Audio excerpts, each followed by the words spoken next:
My dear students, good evening. आप सबका एक और नई वीडियो सेशन में स्वागत है। और इस वीडियो में हम यूपी बोर्ड क्लास 10th के इंग्लिश प्रोस से लेसन नंबर 4 को हिंदी में डिस्कस करने जा रहे हैं। लेसन नंबर 4 को हिंदी में स्टडी करेंगे। इसके राइटर होंगे रोडा पावर। और रोडा पावर ने इस पाठ में एथेंस के एक महान उपदेशक तथा शिक्षक सोक्रात के विषय में बताया है। लेखिका यानी कि रोडा पावर एक गरीब तथा मामूली लड़के के महान विचारक बनने और अपने श्रेष्ठ उपदेशों से प्रसिद्ध होने का वर्णन करती हैं। लेखिका के अनुसार सोक्रात ईसा के जन्म से 400 वर्ष पूर्व सोक्रात एथेंस में रहा करते थे। माय डियर स्टूडेंट्स, ईसा के जन्म से पूर्व का मतलब होगा जब ईसा मसीह का जन्म हुआ था तो उनके जन्म से भी 400 साल पहले सोक्रात एथेंस में रहा करते थे। और सोक्रात देखने में कुरूप, छोटे कद का, चपटी नाक व उभरी आंखों वाला एक साधारण सा लड़का था। उनके पिता एक गरीब पत्थर तराशने वाले थे, अतः वह हमेशा पुराने तथा गंदे कपड़े ही पहना करते थे। अपनी उम्र के दूसरे बच्चों की तरह वे भी स्कूल गए, जहाँ पर संगीत तथा शारीरिक व्यायाम को हम फिजिकल एक्सरसाइज या जिम्नास्टिक भी बोल सकते हैं। तो वहाँ पर संगीत तथा शारीरिक व्यायाम प्रमुख विषय थे। इसके साथ साथ उन्होंने विज्ञान, गणित तथा थोड़ा बहुत सितारों का भी अध्ययन किया। इतिहास व भूगोल का अध्ययन उन्होंने उतना नहीं किया जितना आजकल के बच्चे करते हैं। लेखिका के अनुसार यह छोटी गर्दन तथा साधारण चेहरे वाला विचित्र प्राणी एक विचारशील बालक था और वह सदैव अपने साथियों का अवलोकन करते रहते थे। अवलोकन से मीन्स होता है उनको देखते रहना, उनकी एक एक बात को सीखते रहना कि वो क्या कर रहे हैं और क्या नहीं कर रहे हैं। और बहुत कम बातें ऐसी होती थी जो उनकी दृष्टि से बच पाती थी। सोक्रात के पास न तो बड़ा घर था और न ही अच्छा फर्नीचर था। उन्हें धन व संपत्ति जैसी भौतिक वस्तुओं की भी इच्छा नहीं थी। जैसे जैसे सोक्रात बड़े होने लगे वह शारीरिक सुख और आराम के बारे में बहुत कम सोचने लगे। उन्होंने अपना ध्यान केवल श्रेष्ठ तथा सम्मानजनक एवं न्याय से जुड़ी हुई चीज़ों की तरफ ही लगाया। जब सोक्रात बड़े हो गए तो वह पूरे शहर में पैदल घूमते थे और एथेंस के निवासी वहाँ की गलियों में सोक्रात का जाना पहचाना चेहरा देख अपने मित्रों से कहते थे, ये देखो सोक्रात, आओ इनसे बात करते हैं। अर्थात वो पैदल घूमते हुए उनसे बात करते थे। कुछ समय बाद सोक्रात एक शिक्षक के रूप में प्रसिद्ध हो गए।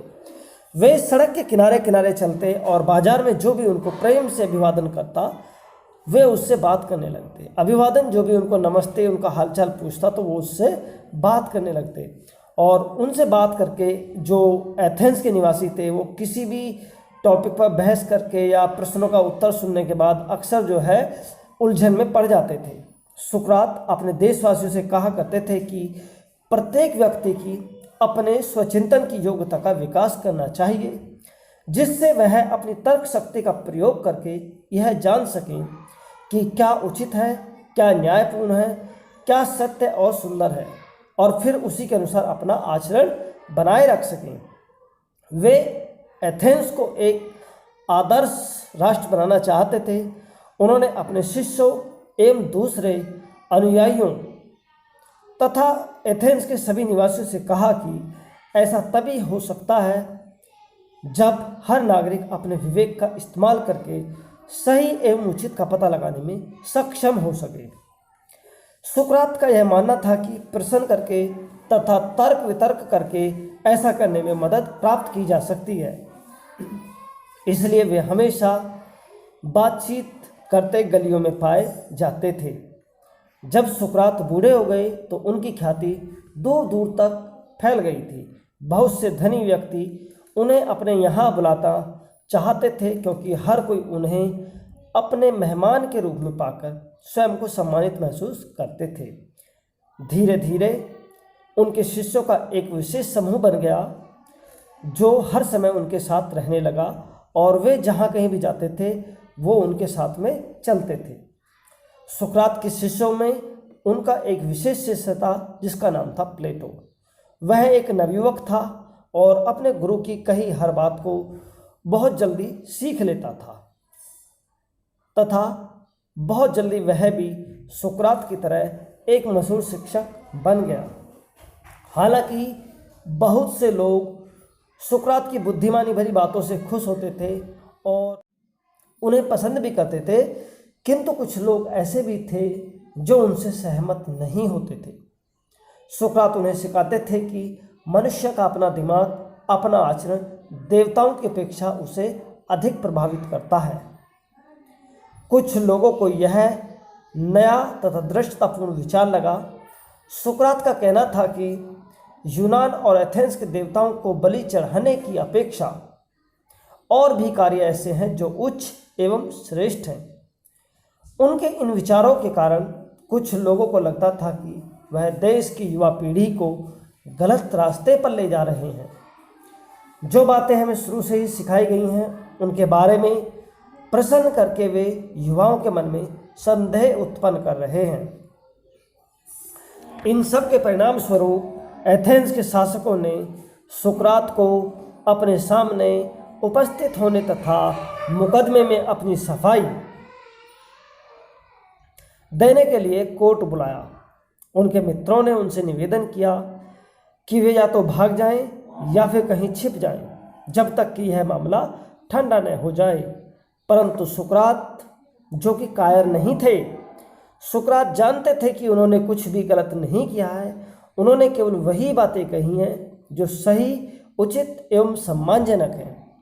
यही सोचकर वे अदालत की ओर निकल पड़े। लंबी यात्रा के कारण उनके कपड़े तथा जूते धूल से भर गए थे, लेकिन हर कोई जानता था कि इन मैले कपड़ों के नीचे एक उदार हृदय की धड़कन है। उन्होंने एक सशक्त तथा गौरवशाली भाषण दिया। उन्होंने एथेंस वासियों से कहा कि वे उनके जीवन के कुछ साल लेकर कुछ हासिल नहीं कर पाएंगे, परंतु जिस बात की वे उचित समझते हैं उसके लिए अनेक बार मरने को तैयार हैं। न्यायाधीशों ने उन्हें सुना, उनसे प्रश्न किए और बाद में आखिरकार उनको मृत्युदंड दे दिया गया। उस बूढ़े व्यक्ति ने कभी किसी से कोई शिकायत नहीं की और अपनी छड़ी के सहारे झुककर भीड़ भरी अदालत में चारों ओर देखते रहे। प्लेटो और उनके दूसरे शिष्य पूरे समय अदालत में उनके साथ ही रहे। सुकरात ने उन्हें समझाया कि अच्छे इंसान के साथ कभी बुरा नहीं हो सकता, ना ही इस जन्म में और न ही मृत्यु के पश्चात। इसलिए हमेशा खुश रहो। हम सबको अपने अपने रास्ते पर जाना है। तुम सबको जीवित रहने के लिए जाना है और मुझे मरने के लिए जाना है। उसके बाद कुछ समय के पश्चात सिपाही आए और उन्हें जेल ले गए।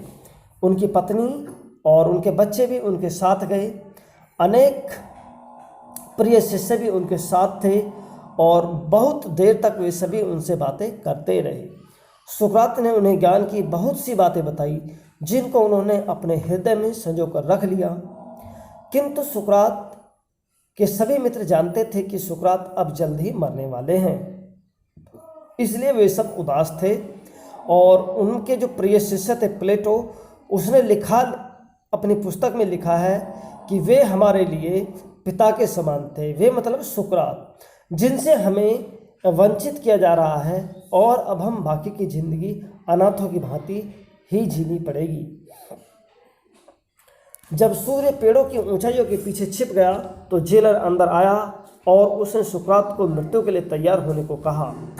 एथेंस में जब किसी की मौत को सजा दी जाती थी तो उसे जहर का प्याला दिया जाता था।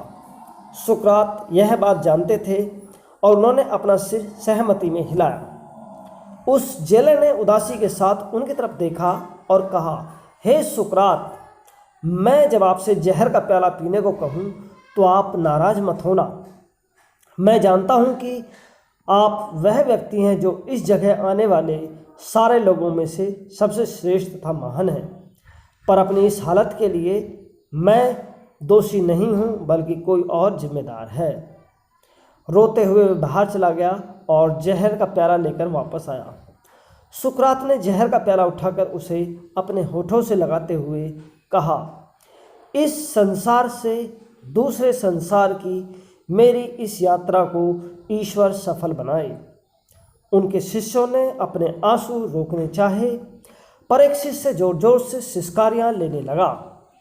उसको रोता देखकर दूसरे शिष्य भी दुखी हो गए और शीघ्र ही पूरा कमरा रोने की आवाज़ों से भर गया।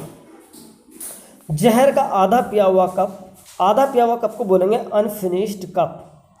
आधा पिया हुआ कप हाथ में लेकर सुकरात रुक गए और पूछा, ये अजीब सा शोर कैसा है? मैंने सुना है कि व्यक्ति को शांति से मरने देना चाहिए, अतः आप सब रोएं नहीं, शांत रहें और धीरज रखें। इसके बाद उन्होंने कुछ याद करते हुए आसपास देखा और अपने शिष्यों में से एक से धीरे से कहा, क्रीटो, क्या तुम मेरा एक काम करोगे? मैं एस्क्लेपियस यानी जो एथेंस के देवता होते थे, तो एस्क्लेपियस का एक मुर्गे का ऋणी हूँ, क्या तुम मेरा यह उधार चुकता कर दोगे? क्रीटो ने कहा, यह उधार चुका दिया जाएगा, कोई और काम हो तो बताओ।